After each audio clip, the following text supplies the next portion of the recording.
বেলাল রাদিয়াল্লাহু তাআলা আনহু আজান দিচ্ছেন, ওই বাচ্চাগুলো মুশরিক, তো ওরা আজানকে ব্যঙ্গ করতেছে, বিকৃতি করে ওরাও আজান দিচ্ছে। উদ্দেশ্য হচ্ছে আজানকে নিয়ে ঠাট্টা করা। উদ্দেশ্য কি? ঠাট্টা করা। ব্যাপারটা মনে কষ্ট পাওয়ার মতো ব্যাপার না? কিন্তু বিশ্বনবী ওইখানে দেখেন কি খুঁজলেন। বিশ্বনবী খেয়াল করলেন অমুসলিম কিশোরদের মধ্য থেকে একটা কিশোরের গলাটা বড় দরাজ গলা, কণ্ঠটা বড় সুন্দর। খেয়াল করে দেখলেন যে কিছু কিশোর বেলালের আজানকে ব্যঙ্গ করে, বিকৃতি করে, কিন্তু একজনের কণ্ঠ দেখতে পাচ্ছেন না এত দূরে, কিন্তু কণ্ঠটা বড় সুন্দর, দরাজ গলা। বিশ্বনবী সাহাবীদেরকে বললেন, ধরো এগুলারে, ধরো। সবগুলারে ধরে বিশ্বনবীর সামনে আনা হলো। ওরা হাঁটু গেড়ে বসলো। বিশ্বনবী বললেন, তোমাদের মধ্যে কে যেন ব্যঙ্গ করে আজান দিচ্ছিল, তার গলাটা বড় উঁচু, গলার বেসটা বড় মজবুত, মেলোডিয়াস, সুমধুর কণ্ঠ। কে? আবু মাহজুরা বলে, আমার বন্ধুরা সবাই আমার দিকে আঙ্গুল দেখায়, আমি পড়ে গেছি বিপদে। রাসূল সাল্লাল্লাহু আলাইহি ওয়াসাল্লাম বাকি অমুসলিম তরুণদেরকে ছেড়ে দিলেন, বললেন তোমরা যাও। এবার আবু মাহজুরারে পাইছে। আবু মাহজুরার চুলের মধ্যে হাত দিলেন বিশ্বনবী, মাথায় হাত দিয়ে বললেন, এবার আজান দাও দেখি। আবু মাহজুরা বলে, আমি তো আজান দিতে জানি না, কারণ আমি তো বেলালেরটা শুইনা দিছি, আমার তো মুখস্থ নাই, আমি তো আজান দিতে জানি না। বিশ্বনবী বললেন, জানো না? তাহলে আসো, আমি তোমারে শিখাই দেই। সুবহানাল্লাহ পড়েন।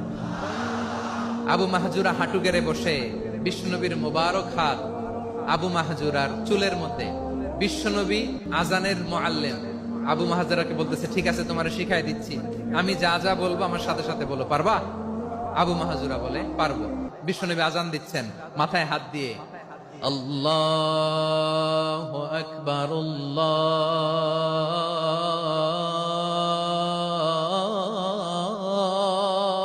আকবার। আবু মাহজুরা এই বাক্যটা পড়লেন। বিশ্বনবী দ্বিতীয় বাক্য পড়তে আরম্ভ করলেন, আল্লাহু আকবার,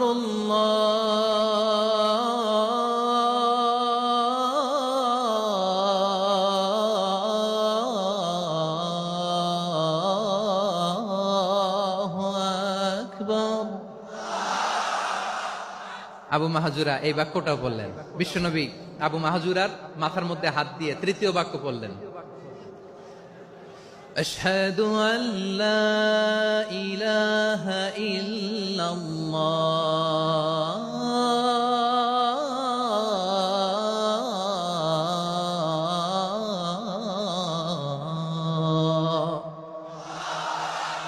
আবু মাহজুরা তৃতীয় বাক্য পড়লেন। বিশ্বনবী একটা বাক্য পরে আবু মাহজুরা পরে, বিশ্বনবী পরে আবু মাহজুরা পরে। আবু মাহজুরা কিন্তু অমুসলিম, মুশরিক।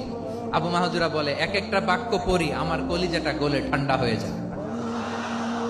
এতদিন মোহাম্মদকে গালি দিতাম, এখন মোহাম্মদ আমার মাথায় যখন হাত রাখছে আমার সারা শরীর ঠান্ডা হয়ে গেছে। বিশ্বনবী আজান শিখাচ্ছেন, একটা একটা বাক্য পড়ে আবু মাহজুরাও পড়ে, বিশ্বনবী পড়ে, আবু মাহজুরাও পড়ে। পুরো বাক্যগুলো যখন শেষ, আজান শেষ, আবু মাহজুরাও যখন পুরো আজান করলেন, আবু মাহজুরা বললেন, এতদিন মোহাম্মদের চেহারা দেখলে আমার ঘৃণা লাগতো, আজ থেকে মোহাম্মদের চেহারার চেয়ে প্রিয় চেহারা আমার কাছে নাই।